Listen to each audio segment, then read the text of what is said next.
बचा ले मुझे, घूमे वो शेर तरह। शक्ति तू ऐसी दे दे मुझे, पाऊँ मैं उस पर फतह, पाऊँ मैं उस पर फतह। तेरी आराधना करते हैं हम सदा, आए शरण में तेरी, रास्ता तू हमको दिखा, रास्ता तू हमको दिखा। तेरी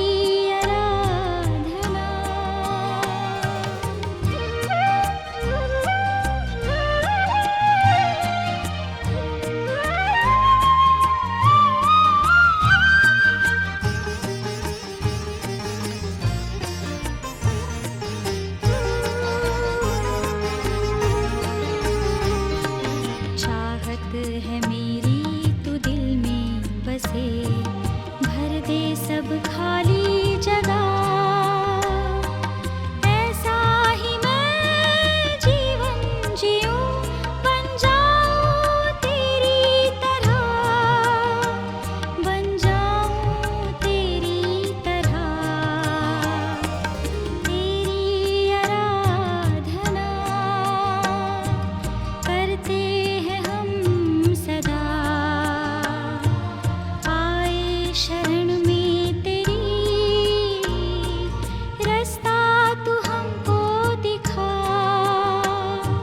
रास्ता तू हमको दिखा।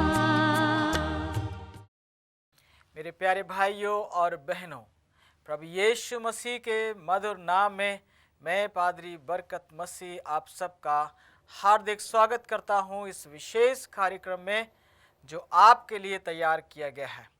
इस कार्यक्रम का नाम है माय विक्टोरियस जीसस, मेरा विजयी प्रभु।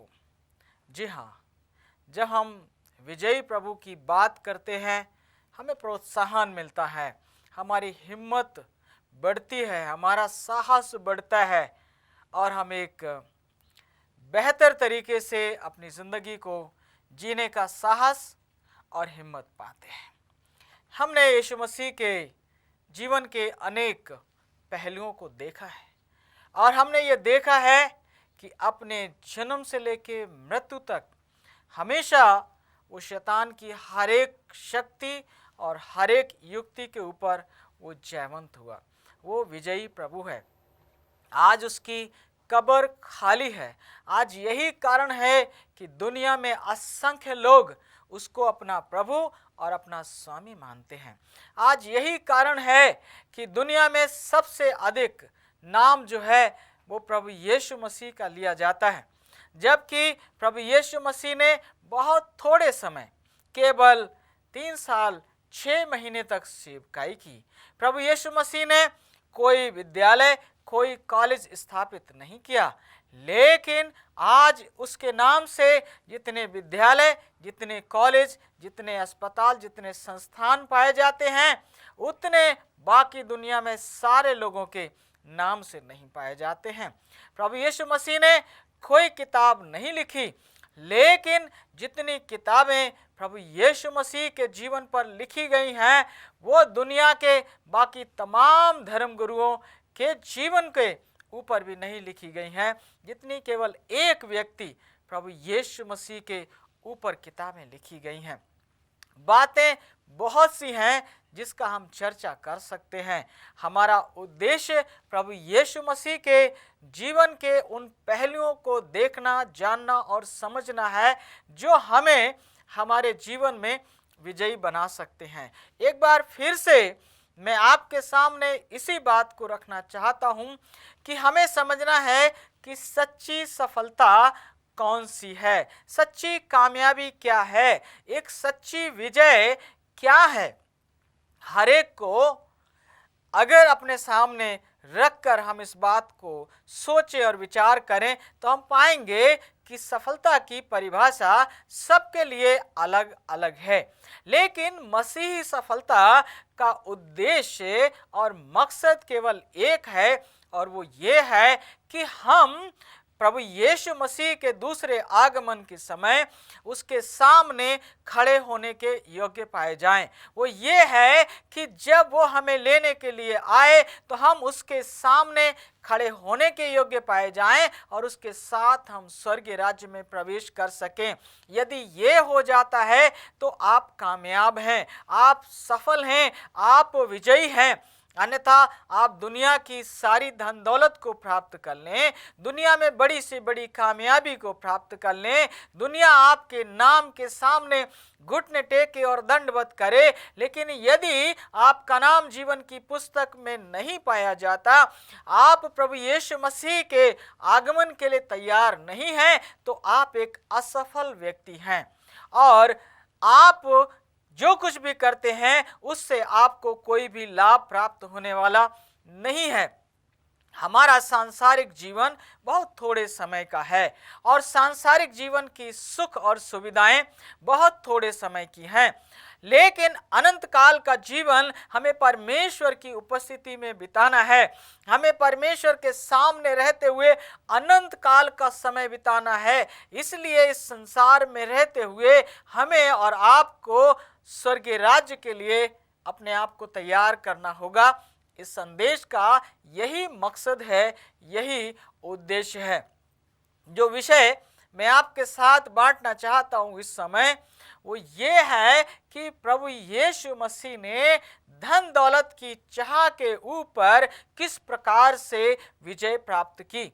हमने देखा है कि शैतान ने प्रभु यीशु मसीह के सामने परीक्षा रखी कि यदि प्रभु यीशु मसीह शैतान के सामने घुटने टेक दे, उसे दंडवत और प्रणाम कर दे, तो शैतान ने उसे सारी धन दौलत और वैभव देने का आश्वासन दिया था। लेकिन प्रभु यीशु मसीह ने उससे कहा, हे शैतान मेरे सामने से दूर हो जा। ऐसा हमें मसीह जीवन में भी करना है। जब हमारे सामने इस प्रकार की प्रलोभन भरी परीक्षाएं आए तो हमारा जवाब भी यही होना चाहिए जो प्रभु यीशु मसीह का था। मेरे साथ आप बाइबल में चलें।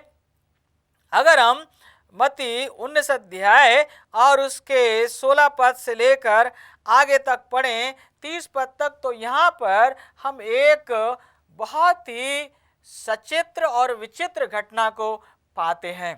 प्रभु यीशु मसीह के पास एक धनवान व्यक्ति, एक धनवान युवक आता है और वो कहता है कि हे प्रभु, अनंत जीवन पाने के लिए मैं क्या करूं? ये व्यक्ति अपने जीवन में बहुत कुछ कार्य कर रहा था और उसके बाद भी जबकि ये परमेश्वर की आज्ञाओं का पालन करता था, हर बुराई से दूर रहता था और जो भी परमेश्वर की आज्ञाएं कहती हैं उसके अनुसार वो जीवन बिताता था। अपने दान और दशवांश के द्वारा आराधनालय की सेवकाई को वो सहयोग करता था। इसके बाद भी वो अपने जीवन में अशांत था। वो अपने जीवन में एक कमी को महसूस करता था और वो सोच रहा था कि ये गुरु, यीशु मसीह नाम का गुरु शायद मुझे कुछ और बता सकता है जिसको करने से मुझे अनंत जीवन मिल सकता है। प्रभु यीशु मसीह ने उससे कहा, अगर तू जीवन में प्रवेश करना चाहता है तो आज्ञाओं को माना कर। और उसने कहा, प्रभु इन आज्ञाओं का पालन तो मैं बचपन से कर रहा हूं। फिर प्रभु यीशु मसीह ने उससे कहा, तुझ में एक बात की घटी है और वो घटी ये है कि अगर तू सिद्ध होना चाहता है तो अपना सब कुछ बेचकर, अपनी संपत्ति को बेचकर कंगालों को दे दे और स्वर्ग में तुझे धन मिलेगा और मेरे पीछे आकर तू चलने लग और मेरे पीछे पीछे चल और मेरे समान अपने जीवन को तैयार कर। प्रियो, ये कहानी आगे ये बताती है कि वो धनवान युवक, वो अमीर आदमी ये बात सुनकर दुखी होकर चला गया। वो उसकी चिंताएं और अधिक बढ़ गईं और उसके बाद प्रभु यीशु मसीह ने और भी बातचीत चेलों के सामने की और उनसे कहा कि देखो, ऊंट जो है वो सुई के नाके से निकल जाए तो निकल जाए, लेकिन धनवान व्यक्ति जो है वो परमेश्वर के राज्य में प्रवेश नहीं कर सकता। और चेले कहने लगे, फिर किसका उद्धार हो सकता है? प्रभु ने कहा, जो मनुष्य से नहीं हो सकता वो परमेश्वर से हो सकता है। आगे चेलों के साथ और भी बातें हुई। पतरस कहने लगा, प्रभु देख, हम तो सब कुछ छोड़कर तेरे पीछे हो लिए हैं, हमें क्या मिलेगा?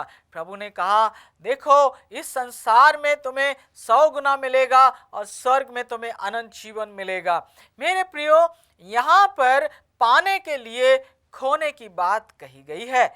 प्रभु यीशु मसीह ये नहीं चाहता है कि मैं और आप पूरी तरह से कंगाल हो जाएं, लेकिन वो एक बात हमें समझा देना चाहता है, बता देना चाहता है कि अगर हमारे दिमाग में ये बैठा हुआ है कि धन और दौलत होने से, रुपया और पैसा होने से हमारा उद्धार हो सकता है, ये असंभव है। यहाँ पर देखने की बात यह है कि हमारा लगाव किस की ओर है। हमारा लगाव परमेश्वर के साथ है या धन दौलत के साथ है? यदि हमारा लगाव धन दौलत के साथ है तो हम परमेश्वर के राज्य में नहीं पहुंच सकते। प्रभु यीशु मसीह ने भी कहा कि जहां तेरा धन है वहीं तेरा मन लगा रहेगा। तो जहां हमारा धन है वहीं मन लगा रहेगा। धन संसार में है तो मन स्वर्ग में नहीं लगेगा, और इसलिए मन स्वर्ग में नहीं लगेगा तो हमारे कार्य, हमारे व्यवहार, हमारी बातचीत सब इस प्रकार की होगी कि हम परमेश्वर के राज्य में पहुंचने के लिए तैयार नहीं पाए जाएंगे। यहाँ पर एक बहुत ही बड़ी बात कही गई है। यीशु मसीह अपने चेलों से कहता है कि जब तुम दुनिया की चीजें छोड़ देते हो, उनसे मोह जो है वो खत्म कर लेते हो, लगाव समाप्त कर लेते हो, तो वो कहता है इस संसार में कष्ट के साथ तुम्हें 100 गुना मिलेगा। जी हाँ, जब हम दुनिया की संपत्ति, दुनिया के रिश्ते, दुनिया की बातों को प्रभु के लिए छोड़ देते हैं, प्रभु इस संसार में हमें भरपूरी के साथ देता है। हालांकि कष्ट होता है लेकिन भरपूरी का जीवन मिलता है। अब्राहम अपना सब कुछ छोड़कर जब आया, उसके बाद वो कंगाल नहीं हो गया।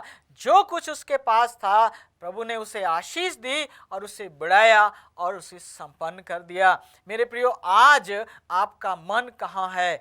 जहाँ आपका धन है वहीं आपका मन है। इसलिए प्रभु चाहता है कि आप अपने धन को परमेश्वर के कार्यों में लगा दीजिए, सुसमाचार सुनाने के कार्य में लगा दीजिए, वचन का प्रचार करने में लगा दीजिए, ताकि प्रभु आपको और भी अधिकाई के साथ दे सके। और जब आपका धन परमेश्वर के कार्य में लग जाएगा तो आपका मन भी वहीं लग जाएगा, और इस प्रकार से आप एक विजयी बन जाएंगे। यहाँ पर खोकर पाने की बात कही गई है, देकर प्राप्त करने की बात की गई है। धनवान यहाँ पर चूक गया। धनवान को ये विश्वास नहीं था कि जब ये मैं कंगालों को दे दूंगा तो क्या मुझे ये वापस मिलेगा या नहीं मिलेगा। नीति वचन का लेखक कहता है, जो कंगालों पर अनुग्रह करता है वो यहोवा को उधार देता है। जब आप कंगाल और गरीब और दुखी और लाचार लोगों पर अनुग्रह करते हैं, अपनी धन संपत्ति, अपने कपड़े, अपने भोजन में से आप उन्हें देते हैं, तो आप परमेश्वर को उधार देते हैं, और परमेश्वर आपका कर्जदार नहीं रहता, वो कई गुना करके आपको वापस करता है। ये देखना है कि आपका जीवन इस जवान के समान है या इसके विपरीत में चेलों के समान है। जब उन्हें बुलाया गया तो सब कुछ छोड़कर वो प्रभु के पीछे हो लिए। याकूब और यूहन्ना अपने पिता को और अपनी नाव को छोड़कर प्रभु यीशु मसीह के पीछे चलने लगे। मत्ती चुंगी लेने वाले चौकी से उठा और प्रभु यीशु मसीह के पीछे चलने लगा। हर एक व्यक्ति अपना व्यवसाय, अपना काम छोड़कर प्रभु के पास आया और प्रभु ने उसे बहुतायत के साथ आशीष दी, अर्थात उसकी आवश्यकताओं को पूरा किया, और विशेष आशीष ये दी कि उनका नाम जीवन की पुस्तक में पाया जाता है। मेरे साथ आप बाइबल में चलें। हम मत्ती 10 अध्याय खोलेंगे और यहाँ पर हम पाते हैं प्रभु यीशु मसीह अपने 12 चेलों को सेवकाई के लिए भेज रहा है। 8वां पद मैं आपके लिए पढ़ रहा हूँ। बीमारों को चंगा करो, मरे हुओं को जिलाओ, कोढ़ियों को शुद्ध करो, दुष्ट आत्माओं को निकालो। तुमने सेंत मेंत पाया है, सेंत मेंत दो। प्रभु यीशु मसीह अपने लोगों को एक बड़ी आज्ञा दे रहा है। वो कह रहा है बीमारों को चंगा करो, कोढ़ियों को शुद्ध करो और मरे हुओं को जिलाओ। और इसके साथ साथ तुमने सेंत मेंत पाया है, तुम सेंत में दो। सेवकाई का आधार ये है मेरे प्रियो, जो आज संसार में दिखाई नहीं देता। प्रभु यीशु मसीह ने अपने चेलों से कहा कि जो कुछ तुम करते हो उसके लिए कोई पैसा चार्ज मत करना, उसके लिए कोई भी दान, कोई भी ऑफरिंग तक मत लेना, बल्कि प्रभु ने कहा मैंने तुम्हें सेंत में दिया है, इसलिए जाकर तुम लोगों को सेंत में दे दो। प्रभु यीशु मसीह अगर चाहता मेरे प्रियो तो वो इतनी कमाई कर सकता था, मुर्दे जिलाने के लिए, बीमारों को चंगा करने के लिए, कोढ़ियों को शुद्ध करने के लिए लोग उसको बहुत पैसा दे सकते थे मेरे प्रियो। लेकिन प्रभु ने कहा अपने चेलों से तुमने सेंत मेंत पाया है और सेंत में देना। प्रभु ने भी कभी भी अपनी सेवकाई के बदले, अपने कार्य के बदले किसी से कोई धन स्वीकार नहीं किया। अगर पूरी बाइबल में धन स्वीकार करने की बात कहीं पर आई है तो वो एलीशा के सेवक गेहजी की आई है, जिसने नामान नाम कोढ़ी से धन स्वीकार किया और इसलिए उसे नामान का कोढ़ जो है वो लग गया। आज जो हमारी सेवकाइयाँ हैं मेरे प्रियो, सेवकाई के लिए पैसे की आवश्यकता होती है, ये एक अलग बात है, लेकिन पैसे के लिए सेवकाई की जाए ये बिल्कुल एक अलग प्रकार की बात है मेरे प्रियो। और यदि हम अपनी सेवकाई में इस बात को सामने रखेंगे कि हमने सेंत मेंत पाया है, हम सेंत मेंत दें, तो निश्चय हम परमेश्वर के लिए बड़ा काम करने पाएंगे। मेरे प्रियो, मैं आपको बताना चाहता हूँ कि शैतान की जो चीज़ें हैं, जो लोगों को भ्रष्ट और बर्बाद करने वाली और पाप में, पतन में गिराने वाली चीज़ें हैं, वो आज भी फ्री हैं, मुफ्त हैं मेरे प्रियो। लेकिन परमेश्वर के वचन को बंधन में रखा गया है।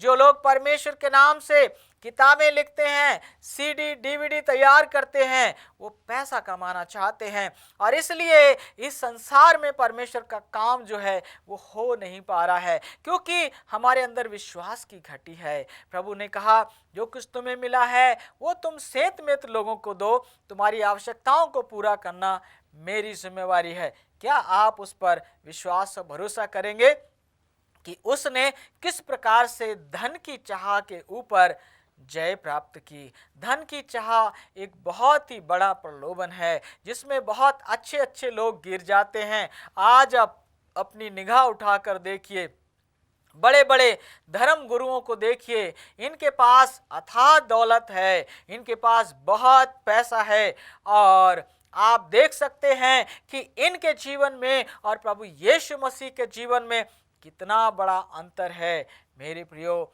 ये बात हमें और आपको समझनी पड़ेगी, क्योंकि स्वर्ग के राह में एक बहुत बड़ी बाधा है और वो है धन दौलत की चाह, एक आराम और सुख के जीवन की चाह।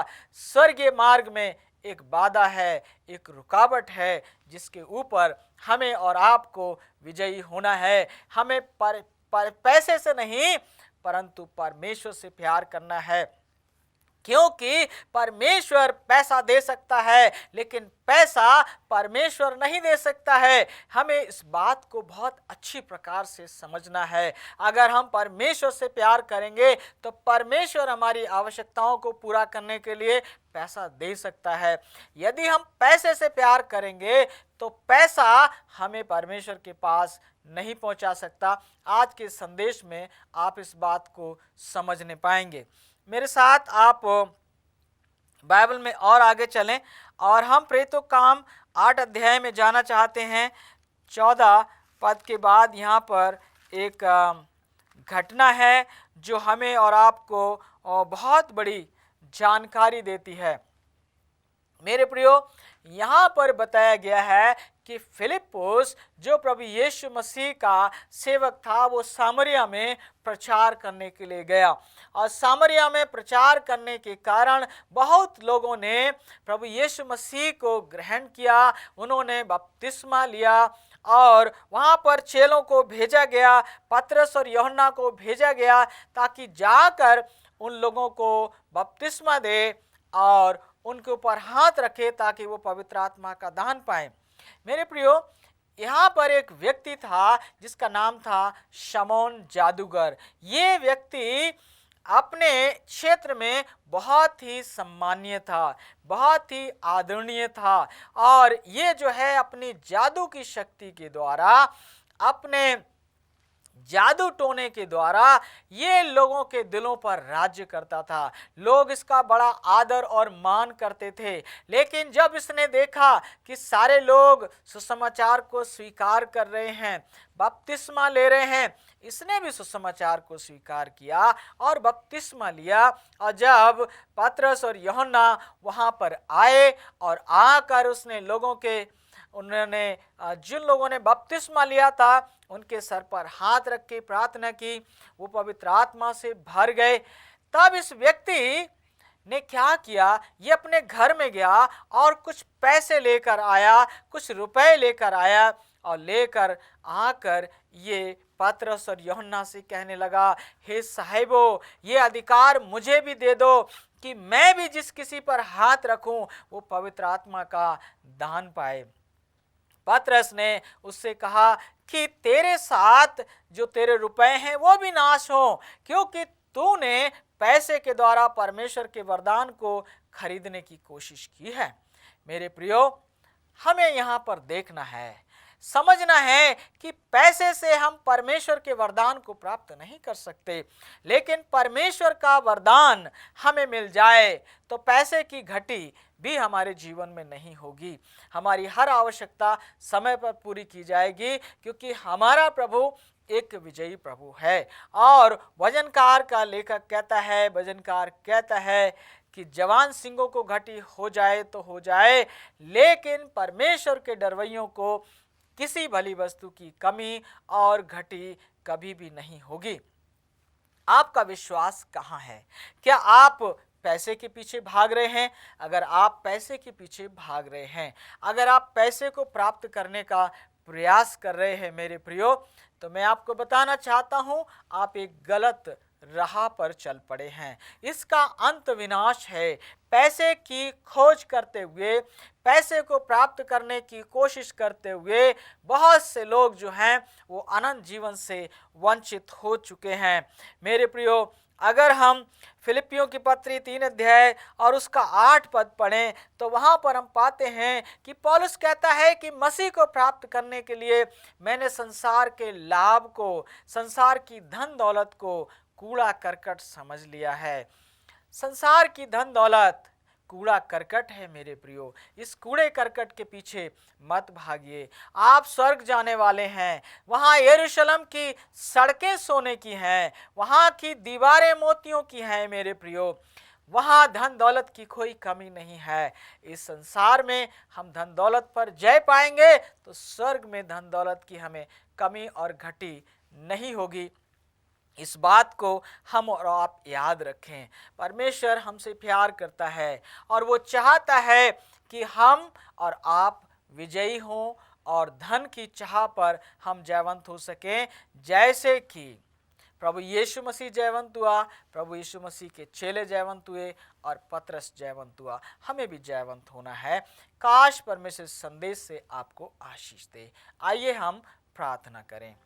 दयालु और करुणामयी परमेश्वर, इस समय के लिए हृदय की गहराइयों से धन्यवाद देते हुए मैं प्रार्थना करता हूँ आपके इन बेटे और बेटियों के लिए जिन्होंने आपका संदेश सुना है। धन का प्रलोभन इनके जीवन में है। प्रभु, मैं प्रार्थना करता हूँ कि धन के प्रलोभन पर आप इन्हें जयवंत करें, ताकि ये अपने धन को स्वर्गीय काम में लगाएं और स्वर्गीय बातों में इनके मन लगे रहें और ये जयवंत होकर स्वर्गीय राज्य के वारिस हो सके। इनके कार्यों में, इनके जीवनों में प्रभु आपकी आशीष हो। धन्यवाद करते हुए इस विनती को आपके पुत्र अपने उद्धारकर्ता प्रभु यीशु मसीह के नाम से मांगता हूँ, सुने और स्वीकार करें। आमीन। भाई बहनों, मैं विश्वास करता हूँ कि संदेश से आपको निश्चय आशीष मिली है। हम आपकी और अधिक सहायता करना चाहते हैं। साहित्य भेजकर हम आपके लिए प्रार्थना करना चाहते हैं। आप हमसे संपर्क करें। हमारा पता दिया हुआ है, आप हमें पत्र लिखें, फोन करें और निश्चय आपकी सेवा करके हमें खुशी होगी।